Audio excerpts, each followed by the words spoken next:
इबादत में हमारी मरकजी आयत थी, आए इस पुश्त के लोगों खुदा के कलाम का लिहाज करो। और हमने उस इबादत के लिहाज पर यह सीखा था कि इसमें कोई शक नहीं कि मौजूदा जनरेशन जो है, जिस तौर पर उन्हें खुदा के कलाम का लिहाज करना चाहिए, लिहाज रखना चाहिए, वो नहीं रख रहे। और फिर दूसरी इबादत के तौर पर हमने अपनी मरकजी आयत 138 में ज़बूर में से ली थी, जिसमें लिखा है कि खुदा ने अपने हर नाम से ज्यादा अपने कलाम को अज़मत दी है। और हमने ये सीखा था कि जब खुदा अपने मुंह से निकली हुई बातों को अज़मत देता है, तो फिर हमें तो लाज़म खुदा के मुंह से निकली हुई बातों को अज़मत देनी है, उनको आला दर्जे पर रखना है, उन्हें अपनी फर्स्ट प्रायोरिटी बनाना है। और जब तक हम उन बातों को अपनी अव्वलीन तरजीह नहीं बनाएंगे, तब तक हमारी जिंदगियों में बरकत, और मैं गारंटी के साथ कहता हूं कि कसरत नहीं होगी। बरकत और कसरत का राज यही है कि हम इस अजीम किताब को, जिसे दी बुक कहा जाता है, अपनी जिंदगी में अव्वल दर्जे पर रखें। और आप जानते हैं कि खुदावंद यीशु मसीह ने खुद अपनी जमीनी जिंदगी के दौरान बारहा खुदा के कलाम को कोट किया, खुदा के कलाम का, इस किताब का इस्तेमाल किया। बाइबल के उलमा कहते हैं कि अगर हम कैलकुलेट करें तो तकरीबन कोई 116 के करीब कोटेशंस जो हैं, ये वो कोटेशंस हैं जिन्हें खुदावंद यीशु मसीह ने अपनी खिदमत के दौरान कोट किया, और इनका ताल्लुक पुराने अहदनामे में से है। और आप जानते हैं कि जब इब्लीस के साथ खुदावंद यीशु मसीह का डायलॉग हो रहा था, इब्लीस कलाम को इस्तेमाल कर रहा था, और खुदावंद यीशु मसीह उसकी करेक्शन करके उसे ये कह रहा था, हाँ ये भी तो लिखा है,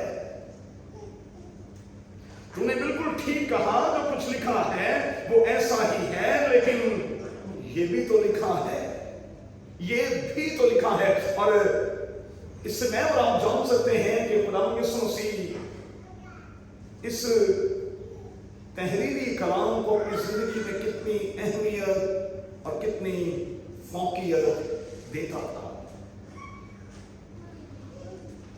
अगर आप डॉक्टर लूका की अंजील में चले जाएं,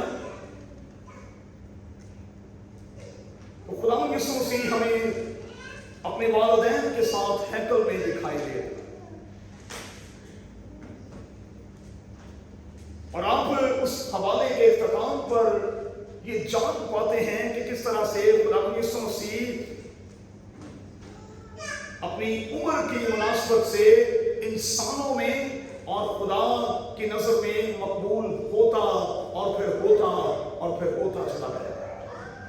लिखा है कि वो सिर्फ कद्दो कामत में नहीं, बल्कि वो खुदा और फिर इंसान की मकबूलियत में भी बढ़ता और तरक्की करता है।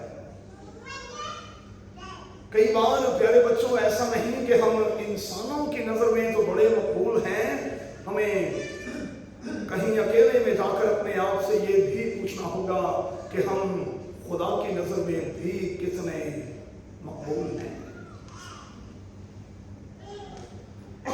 लूका की अंजील के 24वें बाब में खुदावंद यीशु मसीह चूंकि रेगुलरली चर्च सर्विसेज को लेता था, रेगुलरली वो चर्च सर्विसेज को लेता था, पासवान के साथ उसकी बड़ी अच्छी बॉन्डिंग थी। इसलिए लिखा है कि अब की बार जब वो हैकल में गया, इबादत खाने में गया, तो उसे बाइबल रीडिंग का मौका दिया गया। और डॉक्टर लूका की अंजील के 4 बाब में लिखा है, उसने वो मुकाम निकाला जहां लिखा था, खुदा का रूह मुझ पर है। आइए जरा इस बयान को देख ही लेते। लिखा है उसने वो मुकाम निकाला जहां लिखा था खुदा का रूह मुझ पर है, इसलिए कि उसने मुझे गरीबों को खुशखबरी देने के लिए मसा किया। उसने मुझे भेजा है कि कैदियों को रिहाई और अंधों को बेराई पाने की खबर सुनाऊं, कुछ लहूओं को आजाद करूं और खुदावन के सारे मकबूल की मुनादी करूं। फिर वो किताब बंद करके और खादिम को वापस देकर बैठ गया, और जितने इबादत खाना में थे सबकी आंखें उस पर लगी थीं। अब यहूदी तरीकाकार क्या था? बाइबल रीडिंग के बाद अगर रीड करने वाला फौरी तौर पर बैठ जाता था तो यह समझ लिया जाता था कि अब ये कोई खास बात करने वाला है।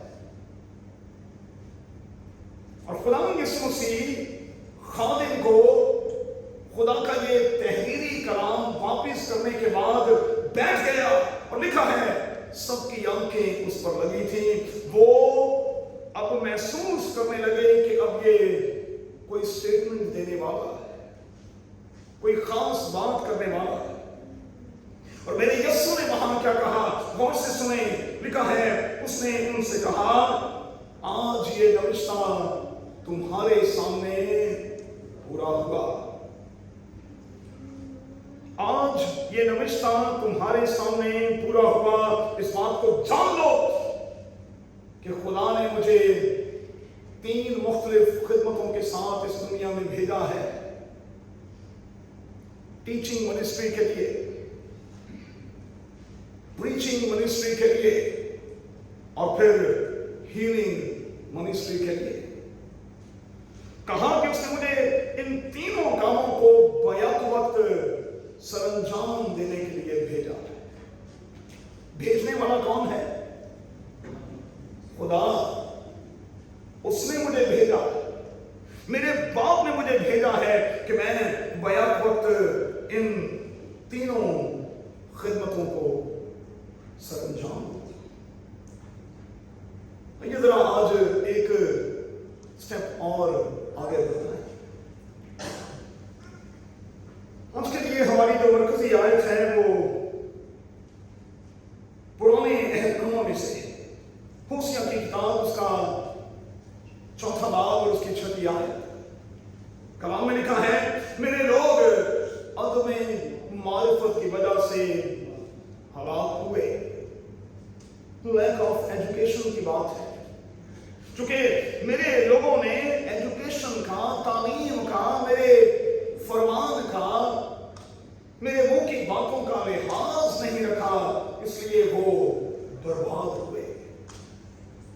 और इसमें कोई शक नहीं कि आज भी जब हम खुदा के फरमान, उसके कौल, उसके मुंह की बातों का एहतराम नहीं करते, लिहाज नहीं रखते, उसे उसका जायज मुकाम नहीं देते, अपनी जिंदगी में उस कलाम को उसका जायज मुकाम नहीं देते, तो फिर हम अपने ही हाथों से अपनी कब्र खोद रहे होते।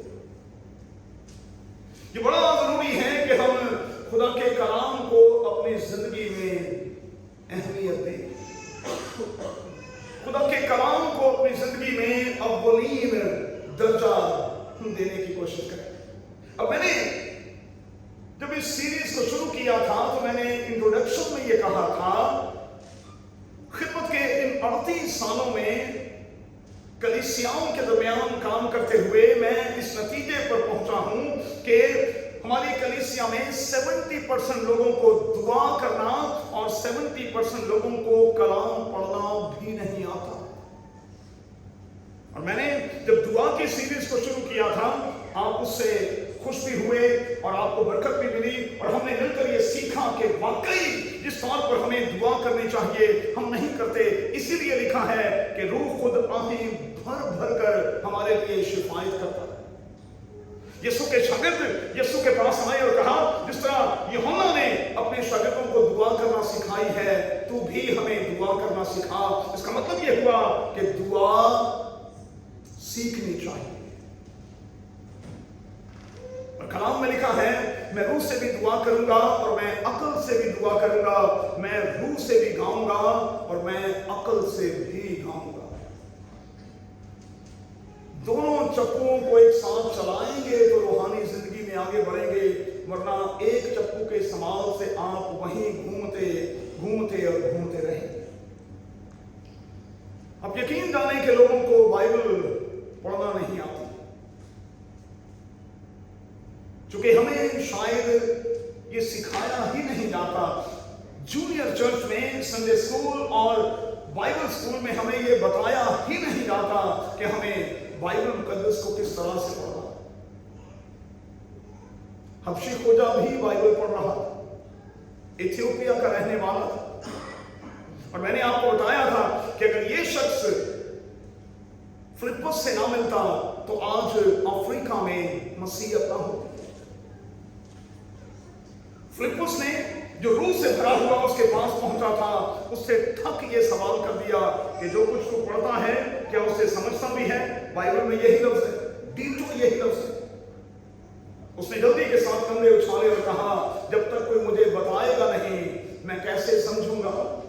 आज कलीसियाओं में ये रुझान है कि लोग ये समझ रहे होते हैं कि हम तो समझे समझाए, सामने नहीं पता। असली बाइबल पढ़ते, पादरी को बहुत ही पढ़ते, सेमिनरियों में कोई ज्यादा पढ़ाई जाती है, बाइबल कॉलेजेस में कोई ज्यादा बाइबल पढ़ाई जाती है। हम बाइबल भी पढ़ते, अरे भाई पढ़ते तो हैं, लेकिन हबशी खोजे की तरह आप समझते कहां? और बाइबल मुकद्दस में ये जुमला क्यों दिया गया कि जब तक कोई बताएगा नहीं तब तक बात कैसे बनेगी? अब जरा एक और रेफरेंस ले, मेरा यीशु मुर्दों में से जी उठा है, आमोस की राह पर वो रवा दवा है और वहां उसकी मुलाकात दो अजनबी लोगों से होती। जो यरूशलेम में जो कुछ हुआ है उसको आपस में डिस्कस कर रहे हैं, और लिखा है खुदावंद यीशु मसीह उनके करीब हो लेता है और उन पर किताबे मुकद्दस को खोलता है। और लूका की अंजील के 24वें बाब में लिखा है कि अब तक उनकी आंखें बंद थीं। लूका की अंजील के 24वें बाब को पढ़िएगा, यीशु उनके करीब हो गया और लिखा है सबसे पहले उसने उनका ज़हन खोला। बिल्कुल यही लफ्ज है, लूका की अंजील के 24वें बाब में यही लफ्ज है, उसने यानी यीशु ने उनका ज़हन खोला ताकि वो किताबे मुकद्दस को समझे।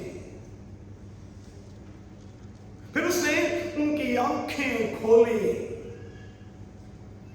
और आखिर में लिखा है उसने उनका दिल खोला और उनके दिल जोश से भर गए। ये जोश भी अमन ऐसे ही नहीं आता जब तक कि यीशु जिंदगी में ना हो, और जब यीशु जिंदगी में आ जाता है तो फिर एक अजीब से पैशन का तजर्बा आपको होता है, आप जुनूनी से हो जाते हैं और आप खुदावंद के लिए सब कुछ करने को तैयार हो जाते हैं। लेकिन ये तजर्बा हर उस शख्स को होता है जो खुदावंद के साथ कनेक्ट हो जाता है। आप एक बार प्लग तो होकर देखें, फिर देखें खुदा किस तरह से आपकी आंखें भी खोलेगा, आपके ज़हन को भी खोलेगा और आपके दिल को भी खोलेगा ताकि आप किताबे मुकद्दस को समझ सकें। जल्दी से आगे बढ़े,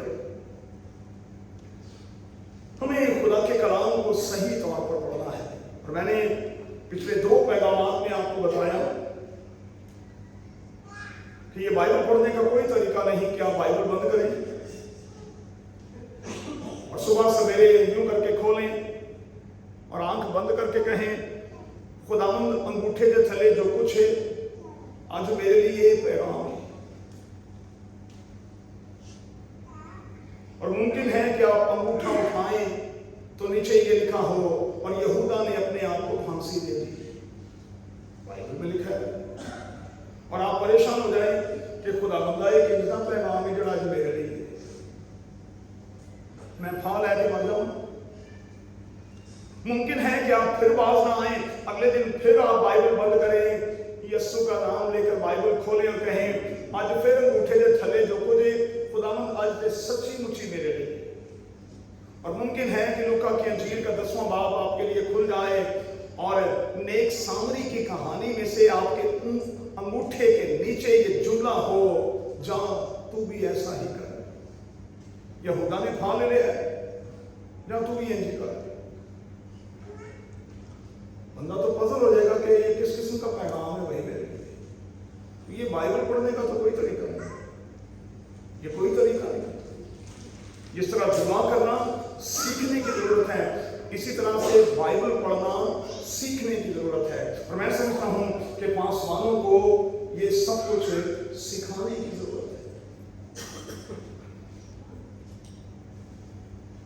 बाइबल मुकद्दस की किसी एक आयत को उसके टेक्स्ट में से निकाल कर उसकी तशरीह करने की कोशिश न करें।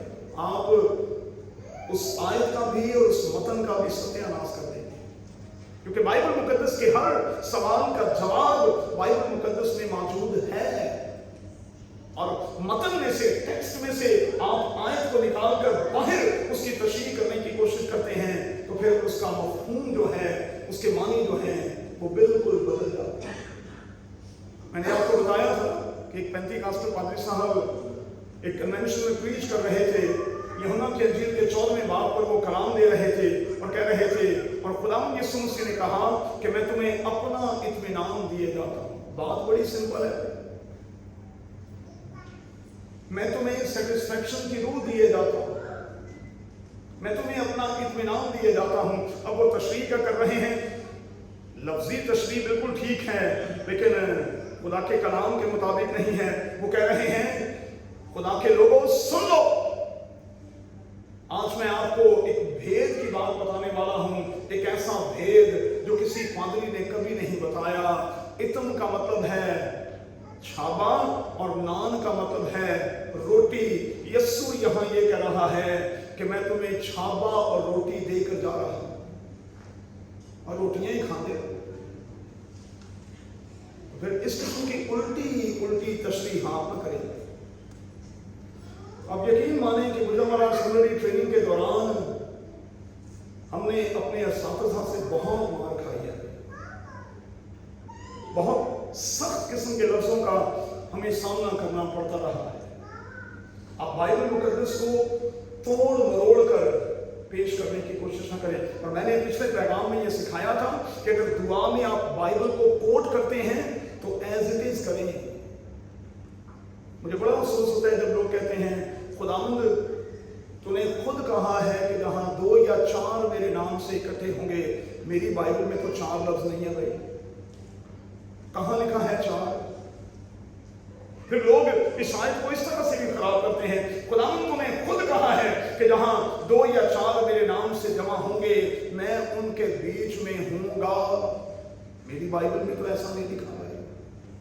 मेरी बाइबल में तो ये लिखा है, जहां भी मेरे नाम से 2 या 3 जमा हैं मैं उनके बीच में हूं। ये गारंटी वाली बात है। 2 या 3, हम 2 या 3 से ज्यादा हैं, इसलिए इसमें कोई शक नहीं कि बाइबल का खुदा इस वक्त हमारे दरमियान है। चलिए नोट कर लेंगे। मैं इजाजत दूंगा आपको साइलेंट मोड पे अपने मोबाइल को रखें, लेकिन अपने मोबाइल खोल लें और रिकॉर्डिंग ले लें। मैं आपको बताने लगा हूं कि आपको किस किताब के साथ पढ़ना है, और जब इस तरीके से आप बाइबल मुकद्दस को पढ़ेंगे तो बाइबल को पढ़ने का जो लुत्फ आपको मिलेगा, और ऑटोमेटिकली जो तशरीहात उभर कर आपके सामने आएंगी उनका मैं लफ्जों में बयान नहीं कर सकता। नोट करें, मेहरबानी से नोट कर लें कि हमें क्या करना है। एक बात याद रखनी है, बाइबल मुकद्दस के हर लिखारी ने बाइबल के खुदा को और अनाजील में मेरे और आपके खुदावन को अपने अपने फ्रेमवर्क में पेश किया है کسی نے اسے بادشاہ کے طور پر، کسی نے اس کو خادم کے طور پر میں نے سکھایا تھا، کسی نے اس کو تواریخی شخص کے طور پر، اور کسی نے اس کو ازلی اور ابدی کے طور پر پیش کیا، لیکن ہر ایک کا مدعا جو ہے وہ بالکل فرق ہے۔ انجیل ایک ہی ہے، ہاں انجیلی بیانات چار ہیں جو چار مختلف لوگوں نے مختلف وقتوں میں لکھی۔ کرنا کیا ہے بھائی، اب ذرا نوٹ کر لیں، جب بھی کبھی آپ پیدائش کی کتاب پڑھیں تو مہربانی سے اس کے ساتھ یوحنا کی انجیل کو ملا کر پڑھنے کی کوشش کریں۔ پھر سے یاد دلاؤں اور وہ جملہ میں آپ کو دے دوں، پرانا عہد نامہ نئے عہد نامے میں کھلتا ہے، اور نیا عہد نامہ جو ہے وہ پرانے عہد نامے میں چھپا ہوا ہے۔ اس لیے بائبل مقدس کی بہت سی تشریحات بائبل مقدس خود کرتی ہے بھائی، ہم نے کیا کرنی۔ پیدائش کی کتاب پڑھیں تو مہربانی سے اس کے ساتھ فوری طور پر یوحنا کی انجیل کو بھی پڑھنا شروع کر دیں۔ آپ حیران ہوں گے جب ان دونوں کتابوں کو مل کر پڑھیں گے، ملا کر پڑھیں گے، آپ دیکھیں گے کہ بہت سی گتھیاں جو ہیں وہ سلجھنا شروع ہو جائیں گی۔ جب آپ تورا کو پڑھیں، توریت جسے ہم کہتے ہیں، یہ جو بائبل مقدس کی پہلی 5 کتابیں ہیں، جب آپ ان 5 کتابوں کو پڑھتے ہیں تو آپ مہربانی سے ان کے ساتھ رومیوں کے خط کو ضرور پڑھیں۔ وہ خط جو روما کے مسیحیوں کو لکھا گیا، سادگی کے ساتھ ہم یہ کہہ سکتے ہیں کہ تورا جو ہے اس کو رومیوں کے خط میں پورے طور پر مقدس پالوس نے رکھ دیا ہوا۔ اب رومیوں کے خط میں اگر آپ دیکھیں گے، چیک کریں گے خدا کے کلام کے طالب علم ہونے کے ناطے، تو وہاں شریعت اور فضل کے حوالے سے ایک بحث چھڑی ہوئی۔ پرانے عہد نامے میں تورا جو ہے وہ شریعت کی بات کرتی ہے، اور چونکہ فضل خداوند یسوع مسیح کی بدولت ہم تک پہنچا ہے، اس لیے مقدس پالوس سکھانے کی کوشش کرتا ہے کہ شرع اپنی جگہ بڑی مسلمہ ہے، لیکن فضل جو ہے وہ اس سے بھی کہیں بڑھ کر ہے۔ اور جب تک آپ شرع اور قانون کو نہیں جان سکیں گے، تب تک آپ اس بات کو، اس بھید کو سمجھ ہی نہیں سکیں گے کہ میری اور آپ کی خلاصی جو ہے وہ کیوں کر اور کس طرح سے ہوئی ہے۔ اور اسی کا خلاصہ رومیوں کے خط میں کیا گیا ہے، اور یہ وہ نامہ ہے جو مقدس پالوس نے اپنے ہاتھوں سے لکھا۔ اگر آپ بائبل مقدس کی ہسٹوریکل بکس جو ہیں، تاریخی کتابیں جو ہیں، اگر آپ ان کو پڑھتے ہیں جو قذاب سے شروع ہو کر تواریخ تک، کرونیکلز تک جاتی ہیں، یہ تمام کی تمام کتابیں تواریخی کتابیں ہیں۔ اچھا، کچھ کتابیں اس میں حجم میں، سائز میں بہت چھوٹی ہیں، لیکن ان کتابوں میں ایک طویل ہسٹری موجود ہے۔ مثال کے طور پر قذاب کی کتاب حجم کے لحاظ سے، سائز کے لحاظ سے بہت چھوٹی کتاب ہے، لیکن اس کتاب میں تقریباً 400 سال کی ہسٹری موجود ہے۔ تو اگر آپ تواریخی کتابوں کو پڑھنا چاہتے ہیں تو ہمیں یہ سکھایا جاتا ہے کہ ہم ان کتابوں کے ساتھ ساتھ خطوط کو پڑھنا شروع کریں جو کسی بھی انسان کی تبدیلی کے حوالے سے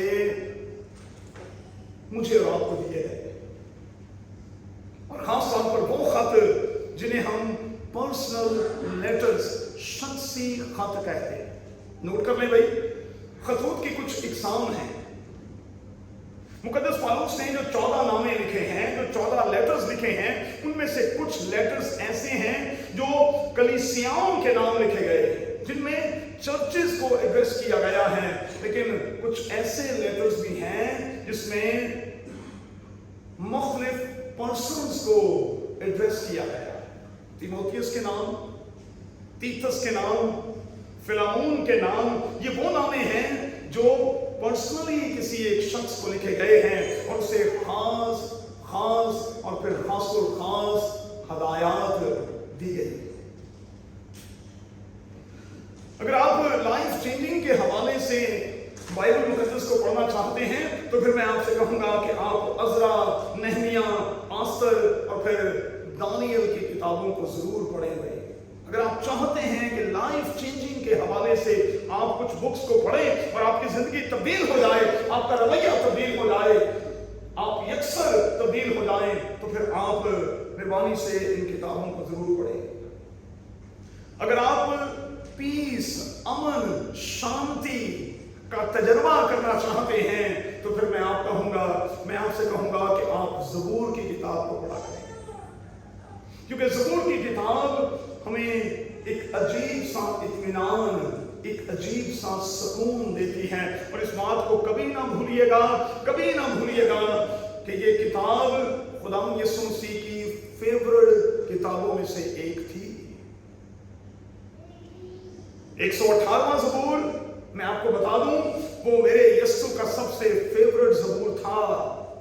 सदाती कर है रहमत साढ़े रब दी। जब आखिरी पार्टी शूट की गई मरकज के घर में, जिसने मरकज की अंजील लिखी, आखिरी बाला खाना में खुदावंद यीशु मसीह ने शागिर्दों के साथ कुछ वक्त गुजारा, तो लिखा है फिर वो गीत गाकर गतसमनी की तरफ चले। और बाइबल के उलमा इस बात पर इत्तफाक करते हैं कि उस वक्त खुदावंद यीशु मसीह ने अपने फेवरेट ज़बूर को गाया, सदा तीकर है रहमत साढ़े रब दी। ज़बूर की किताब को जरूर पढ़ें। अब नौजवानों की तरफ आ जाऊं। अगर आप हिकमत चाहते हैं, अगर आप दानिश चाहते हैं तो फिर इंसान की किताब को पढ़ लें। इंसान की किताब के 31 बाब हैं और हमारे कैलेंडर पर किसी भी महीने में सबसे ज्यादा दिन 31 ही होते हैं। अगर एक दिन में एक चैप्टर पढ़ लें तो आप एक महीने में इस पूरी किताब को पढ़ सकते हैं। और मैं गारंटी देकर कहूंगा आप आलिम और फाजिल हो सकते हैं। लेकिन आपको बाकायदा तौर पर इस किताब को पढ़ना होगा और हिकमत की इन बातों में उतरना होगा। अगर आप महसूस करते हैं कि आपकी जिंदगी में रोमांस नहीं रहा, ये भी जिंदगी का एक पार्ट है। नो डाउट कि मेरा यीशु बहुत रोमांटिक है भाई। इबादत के बाद मुझसे कुछ रेफरेंस ले लीजिएगा, मैं आपको जरूर दूंगा। बेटियां बैठी हुई हैं, बहुत सी बातें मैं नहीं कर सकता, लेकिन चूंकि वो मेरा और आपका शौहर है इसलिए रोमांस का भी बादशाह है। रोमांस का बादशाह है मेरा यीशु। और जिंदगी में से अगर इसे निकाल दिया जाए तो फिर अस्तवादी जिंदगी में कड़वाहट आ जाता है। और ये रिश्ता जो है ये एक ऐसा रिश्ता है जो प्यार और मिठास से भरा हुआ रिश्ता है। तजर्बा करेंगे तो फिर जरा ग़ज़ल गुज़रात की किताब को कोई जाकर पढ़ेंगे, जहां खुदा और कलीसिया के ताल्लुकात को पेश किया गया है। इस तनाज़ुर में इस किताब को पढ़िए तो फिर आपको समझ आएगी कि शौहर जो है, दुल्हा जो है, वो अपनी दुल्हन के लिए किस किस्म के जज्बात और किस किस्म के एहसासात रखता है। और जब आप इस किताब को पढ़ें तो मेहरबानी से इसके साथ इफ्सियों के खत को जरूर पढ़ लें। जब तक आप इफ्सियों के खत को इसके साथ मिलाकर नहीं पढ़ेंगे, आपको ग़ज़ल की किताब जो है वो कभी भी समझ नहीं आएगी। सादा जुबान में इफसस के मसीहियों को मोहब्बत क्या है, मोहब्बत का दर्स देने वाला कौन है, मोहब्बत का रसूल जिसने इस किताब को लिखा, जो इस किताब के जरिए से खुदावंद यीशु मसीह से मोहब्बत करने वाले को पेश कर रहा है, जिसकी एक खूबसूरत झलक हम टर्की के टूर में अपनी आंखों से देख कर भी आए। अगर आप दानियल और हिजकिय्याह की किताब को पढ़ते हैं, या आपकी फेवरेट बुक्स में से है, तो फिर ये समझ नहीं आएगी जब तक आप इसके साथ यूहन्ना आरिफ का मुकाशफा नहीं पढ़ेंगे। जब तक आप बाइबल मुकद्दस की आखिरी किताब को नहीं पढ़ेंगे, आपको कतई समझ नहीं आएगी कि हिजकिय्याह اور دانیل کس دور کی کس وقت کی بات چیت کر رہا ہے۔ اگر آپ ملاکی کی کتاب کو نہیں پڑھتے تو پھر آپ کو متی کی انجیل کی سمجھ نہیں آئے گی۔ یاد رکھیے گا، ملاکی کی کتاب بائبل مقدس کی 39ویں کتاب ہے جو توبہ کے مضمون کے ساتھ بند ہوتی ہے۔ قوم نے توبہ نہیں کی، قوم واپس نہیں آئی، خدا ناراض ہو گیا، اور 400 سال تک خدا نے نہ تو کوئی نبی دیا، نہ کوئی پیغمبر دیا، نہ کوئی کتاب دی۔ اسے ہم سائلنٹ پیریڈ کہتے ہیں، خاموش صدیاں اسے ہم کہتے ہیں۔ اور پھر ملاکی کی کتاب کے بعد 400 سال کے بعد یوحنا بپتسمہ دینے والے کی آواز گونجی اور اس نے اپنی منادی کا آغاز، آپ غور کیجئے گا، چیک کیجئے گا، لفظ توبہ ہی سے شروع کیا۔ پرانا عہد نامہ ملاکی کی کتاب توبہ کے مضمون کے ساتھ بند ہوتی ہے، اور متی کی انجیل جو ہے وہ توبہ کے مضمون کے ساتھ اوپن ہوتی ہے، شروع ہوتی ہے۔ میری آپ سے گزارش ہے کہ آپ مقدس پالوس کے جتنے خطوط ہیں انہیں کم از کم ایک ساتھ پڑھنے کی کوشش کریں،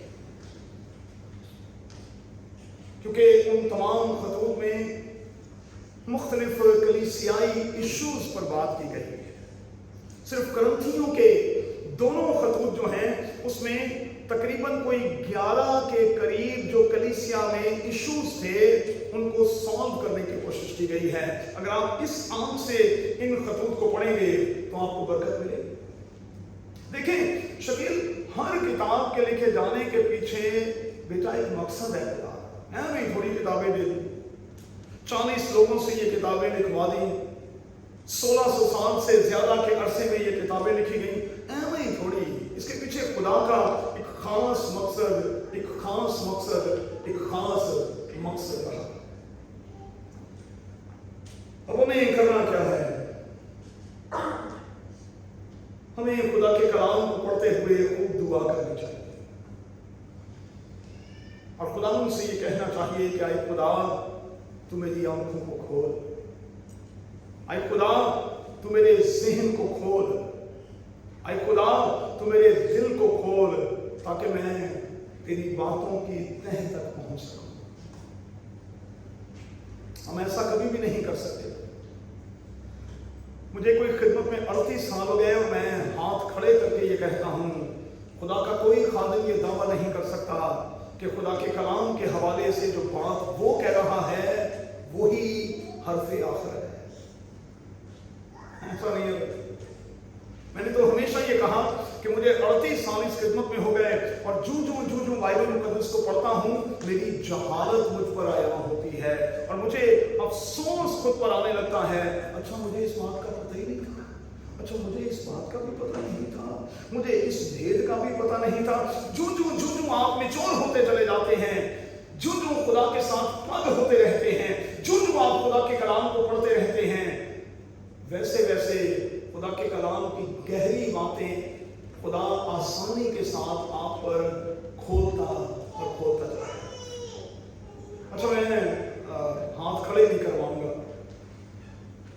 کچھ چیزیں ذرا اخلاقیات کے حوالے سے اچھی تھی، تو میں نہیں چاہوں گا کہ میں آپ سے یہ کہوں کہ آپ میں سے کتنے ہیں وہ ہاتھ کھڑا کریں جنہوں نے زندگی میں کم از کم ایک بار بائبل پڑھی۔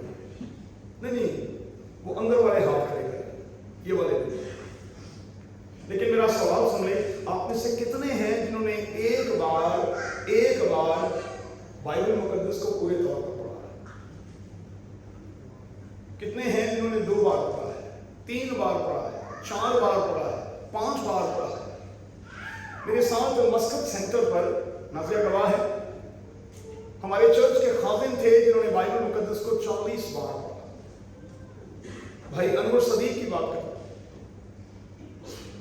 اور بھائی انور صدیق سے بات کرتے ہوئے بیض القادری بھی ذرا سوچ اور ہوش کے ساتھ بات کرتے ہیں، کیونکہ بھائی انور صدیق یہ کہا کرتے تھے کہ جب میں نے پہلی بار پڑھی، پھر دوسری بار پڑھی، اور جب میں نے 40ویں بار پڑھی تو پھر تو میں اور گہرے میں اترتا سال بسال اترتا उतरता चला गया। और वो कहते हैं कि जब तक हम बार बार इस अजीम किताब को नहीं पढ़ते, हमें पता ही नहीं चलता कि हमारे खुदा की गहराई क्या है, हमारे खुदा की ऊंचाई क्या है, और हमारा खुदा कितना बड़ा खुदा है। इसीलिए मुकद्दस पौलुस ने कहा, तजर्बे से मालूम करो, तजर्बे से मालूम करो कि मेरा और आपका रब खुदा कैसा है। तजर्बे से मालूम करो। और ये तजर्बा कब होगा, कहां से होगा? बाइबल को पढ़ने से। भाई हम बाइबल को कैसे जानेंगे? किसी ने मुझसे कहा कि मैं खुदा को कैसे जान सकता हूं? मैंने कहा, खुदा के मुंह की बातों को जानने से। देखें, सादा जुबान में समझाता हूं, हम एक दूसरे के करीब कैसे आते हैं? कम्युनिकेशन के जरिए से ना भाई, बातचीत के जरिए से। और मैंने आपको सिखाया, मैंने आपको इसी ऑल्टर से ये बताया कि जब हम दुआ करते हैं तो हम खुदा से बातें करते हैं, लेकिन जब कलाम होता है तो खुदा हमसे बातें करता है। ये है कम्युनिकेशन का तरीका। और जब आप खुदा के कलाम को पढ़ते हैं तो फिर आप गहरे और फिर गहरे और फिर गहरे होते चले जाते हैं। मेरा दिल चाहता है कि आज के पैगाम के बाद आखिर में जब कुछ बेटे और बेटियां मुझे मिले तो काश के वो मुझे ये कहें, पादरी साहब हमें और कुछ गहरे में ले चले, हमें कुछ और गहरे में ले चले, ताकि हम खुदा के कलाम को और ज्यादा डीपली जानने वाले और समझने वाले बन जाए। दो बातें कहकर खत्म करता हूं। खुदा के कलाम को पढ़ते हुए आपका फोकस बिल्कुल राइट होना चाहिए, आपका फोकस बिल्कुल राइट होना चाहिए। और मैं यहां कहूंगा, क्योंकि रिकॉर्डिंग हो रही है, खुदा के खादिमों से भी कहूंगा, चर्च ऑल्टर्स को कभी फायर स्टेशन बनाने की कोशिश ना करें। खुदा के कलाम के जरिए से लोगों को छेड़ने की कोशिश ना करें। खुदा के कलाम को हाथ में रखकर लोगों को गोलियां मारने की कोशिश ना करें। ले फिर आज तो चर्च से आ जाओ, उंजते मैं तेरे नाल गल कर नहीं सकता, कलाम के जरिए इंज तोड़ांगा तेनों कि तू पुत्र की याद करे। कमाल हो गया। ये कौन सा तरीका है? खुदा के कलाम को पढ़ने का राइट वे यही है कि हम खुदा के कलाम को सबसे पहले अपने लिए पढ़ें और उसे सबसे पहले अपने ऊपर अप्लाई करें। और मैं आपको यकीन दिलाता हूं, अगर आप थोड़ी सी प्रैक्टिस करें आज के बाद से, तो ऐसा होगा किसी पर इसे डालने का आपको मौका ही नहीं मिलेगा। आप अपने अंदर ही मर जाएंगे, खत्म हो जाएंगे। क्योंकि लिखा है कि अब जो मसीह यीशु में है वो नया मखलूक है, पुरानी चीजें उसकी जिंदगी से जाती रहीं, और ये जिंदगी से चीजें जाएंगी कैसे? खुदा के कलाम को पढ़ें। जब लोग अपनी पुरानी जिंदगी में रहते हैं, पुरानी बातें, वही पुरानी चीजें, वही पुरानी हरकतें, वही सारे के सारे तरीके, तो मुझे समझ आने लग जाती है कि नहीं, ये खुदा का कलाम नहीं पढ़ते। क्योंकि खुदा का कलाम तो लिखा है कि कभी बेतासीर वापस लौटता ही नहीं। ये तो अंदर चला जाए तो ये तो आग लगा देता है, आग लगा देता है। फिलिप्पुस ने आग लगा दी हबशी खोजे को, उसके अंदर आग लग गई और उसने फिलिप्पुस से कहा, अब भाई कौन सी चीज है जो मुझे बपतिस्मे से रोकती है? बपतिस्मा क्या है? असल में पानी के नीचे जाना खुदावंद यीशु मसीह में मर जाना है, और पानी के ऊपर आना खुदावंद यीशु मसीह में नया आगाज है। अच्छा, कईयां ने 4-4 बपतिस्मे लए, ਇੱਥੇ ਵੀ ਲੈ ਲਿਆ, ਕਿਤੇ ਹੋਰ ਵੀ ਲੈ ਲਿਆ, ਕਿਤੇ ਹੋਰ ਵੀ ਤਸੱਲੀ ਕਰ ਲਈ, ਕਿਤੇ ਹੋਰ ਵੀ ਕਰ ਲਈ, ਲੇਕਿਨ 4-4 6-6 ਬਪਤਿਸਮੇ ਲੈਣ ਦੇ ਬਾਵਜੂਦ ਵੀ ਉਹਨਾਂ ਦੀ ਜ਼ਿੰਦਗੀ ਕਤਨ ਬਦਲੀ ਨਹੀਂ। मैं जज नहीं हुई, माफ कीजिएगा, लेकिन दरख्त अपने फलों से पहचाना जाता है। आप यूं करके बंदे को पहचान लेते हैं, ये ना खाली भांडा है, इसलिए बचन दे है। हमेशा खाली भांडा बजेगा भाई। जो खुदा के लोग होते हैं और जो कलाम से भरे हुए होते हैं, وہ بچتے نہیں ہیں، وہ کبھی بھی بچتے نہیں ہیں۔ وہ خدا کے کلام کو پڑھنے سے حلیم اور پھر حلیم اور پھر حلیم، پازیٹیو اور پھر پازیٹیو اور پھر پازیٹیو ہوتے اور ہوتے چلے جاتے ہیں۔ آپ کا پرپس رائٹ ہونا چاہیے۔ کچھ خدا کے کلام کو تعویذ بنا کر بھی دیتے ہیں، کچھ جھاڑ پھونک کے لیے بھی دے دیتے ہیں، کچھ پیسے لے کر، ہے نا۔ اب میں ایک بڑی بات کر دیتا ہوں، سمجھ جائیے گا۔ پانی کی بوٹلز، تیل کی بوٹلز، رومال، پین پین جی اے والا پین تسی لے کے اپنے بچے نو دیو، یہ تے دعا ہوئی جی۔ پیسہ دے دینا کی ہوئے گا؟ پین ہوئے گا کی جی پیپر 100% کامیابی نہ ہوئی تو مینوں آ کے پڑھ لینا۔ اچھا یہ کس قسم کی تشریح ہے؟ بائبل کا خدا اس طرح سے کام کرتا ہے؟ بائبل کے خدا کے ہاں فیوریٹزم ہے۔ دیکھو نا، میں اکھاں اپنیاں میاں کرنیاں نے پڑھ کے تو میں کسی ہور پین نہ دین دیا، میں فیل ہو گیا تو ایک دعا والے پین نہ کامیاب ہو گیا۔ اکثر جب میں وزیٹیشن کے حوالے سے گھروں میں جاتا ہوں اور ایگزام چل رہے ہوتے ہیں تو مائیں اکثر مجھے بڑے پیار کے ساتھ کہتی ہیں، بھائی صاحب جیسے ایگزام چل رہے ہیں ذرا دعا تو کریں۔ میں پھر پیار سے کہتا ہوں دعا میں کرنا، میرے انہوں کہنا پڑھ لگے، میری دعا دے نال ککھ نہیں ہوا، یہ پڑھ کے جاوے۔ ہاں میں اس کے لیے دعا یہ کروں گا کہ جو کچھ یہ پڑھ کے جائے گا اس کے ذہن میں رہے اور پھر یہ تحریر میں لا کر کامیاب ہو۔ لیکن میں یہ کبھی نہیں کہوں گا 100 بچہ پڑھ کے آیا ہے کہ میری دعا نہ کامیاب ہو جائے، ایسا کہاں ہوتا ہے بھائی؟ تو سیدھی پادریوں سے دعائیں کروائیں نا بھائی۔ اور دعا کا بھی ایک طریقہ ہے۔ ایک بہن نے مجھے بلایا، اس نے کہا کہ جی پادری صاحب آئیں، میری بیٹی بہت زیادہ بیمار ہے۔ میں ان کے گھر پہ چلا گیا، کہنے لگی دیکھو انہیں کتنی تاپ چڑھی ہے۔ میں نے کہا کوئی نہیں اتر جائے۔ میں نے کہا جس کے نام سے آپ نے مجھے بلایا ہے وہ پطرس کے گھر میں بھی گیا تھا اور پطرس کی سانس کو بڑی تپ چڑھی ہوئی تھی، آپ کا یقین ہے کہ تپ اترے گی؟ کہنے لگی بالکل اترے گی۔ یہ بڑی تپ کا مطلب ہے ٹائیفائڈ، ٹھیک ہے؟ اس کے لیے یہ لفظ ہے بائبل میں بڑا بخار۔ تو میں نے کہا ابھی اتر جائے گا۔ ادھر بیزل میں نے دعا کی، اجے دعا چ آمین میرے منہ دے وچ تے بہن منڈے نوں آواز مار کے کہندی 2 پیراسیٹامول دی گولیاں بھی لے آ۔ تو میں کہ جی پیراسیٹامول دے نال ہی ٹھیک ہونا سی تے مینوں کیوں ایڈی دوروں بلایا؟ میں یہ نہیں کہہ رہا کہ میں میڈیکل کے خلاف نہیں ہوں بھائی، میں یہ تعلیم نہیں دے رہا کہ ہم میڈیسن نہ لیں۔ میڈیسن بھی تو خدا نے بنائی ہے نا بھائی، اور ڈاکٹر لوکا کو خدا نے استعمال کیا ہے، جس کی انجیل یہاں پر ہے، وہ تو خود پیشہ ور ڈاکٹر تھا، اور بائبل مقدس میں لکھا ہے کہ لوکا طبیب تھا۔ انجیر کے ٹکیاں سے بھی شفا مل جاتی ہے، چھونے سے بھی مل جاتی ہے، اور یہ بھی کہنے سے مل جاتی ہے کہ تو دور سے کہہ دے تو تیرا خادم، میرا خادم جو ہے وہ شفا پا جائے گا۔ اب یہ مختلف طریقے ہیں شفا کے، لیکن یہ کون سا طریقہ ہے؟ لوگ مجھے شادیوں پر بلاتے ہیں، کہتے پیسے ذرا اسٹیج پہ آ کے دعا تو کر دیں۔